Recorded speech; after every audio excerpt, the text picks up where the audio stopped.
Now, on August the 12th, 2017, a far-right rally in Charlottesville, Virginia, descended into violence between white supremacists and counter-protesters.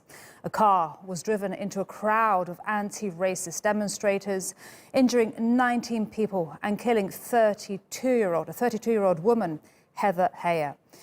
President Donald Trump was criticized for his response, which appeared to blame both sides.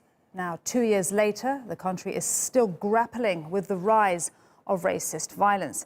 Justin Hansford, who is an associate professor of law at Howard University, joins me live now from Washington, D.C. Thanks so much for speaking to us here on TRT World. I want to ask you, 2 years on since the Charlottesville rally, is America any closer to having solutions to the extreme views that led to the killing of Heather Heyer?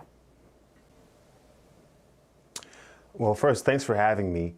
The answer is clearly no. We've seen over the course of the past 2 weeks more mass shootings by people who espouse the same ideology of white nationalism that was espoused by the people who organized the rally that killed Heather Heyer.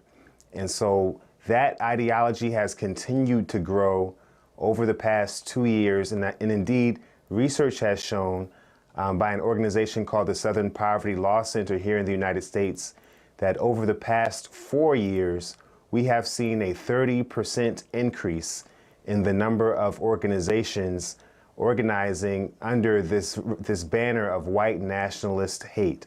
So this is a problem which is only continuing to grow, and we have not yet found an answer.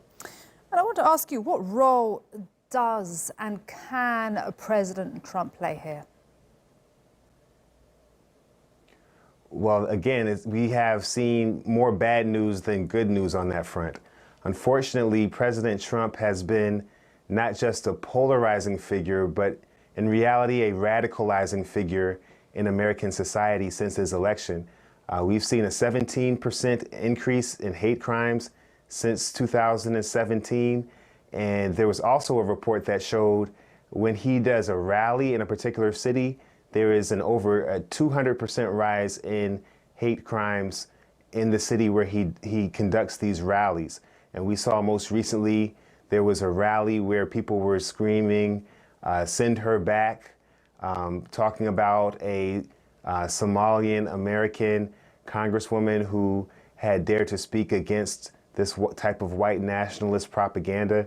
So unfortunately, we have not seen a positive move by the president on this issue. There are many things that he could do.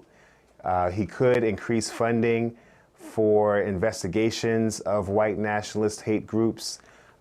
We have federal funds that in the past have gone towards anti-extremist organizations, former white nationalists who have committed themselves to fighting back and helping people to leave that particular lifestyle. Unfortunately, President Trump has cut the funding to some of these organizations. And so we have not seen that work continue as it could possibly do if the president was to take a more aggressive stance towards white nationalism. And you mentioned there, what could be done and the funding that has been cut. But tell us more what you think could be done to bring about change, both from the president and bottom up. Sure. So to expand on that more, we know that 2 years ago, President Trump made the statement that there was some sort of false equivalency between the people who were espousing white nationalism and the counter-protesters, saying that there were good people on both sides. It caused a great deal of outrage, but even more than that, it caused confusion amongst President Trump's own administration, including his own FBI agents.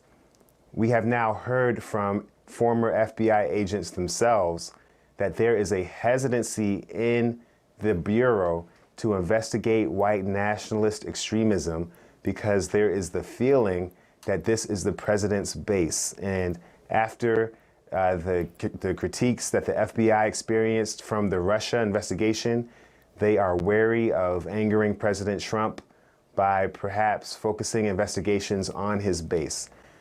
So these messages that President Trump has continued to deliver not only cause excitement and encouragement in the ranks of white nationalists themselves, but FBI agents also Justin, I'm going to have to jump in. We're running out of time.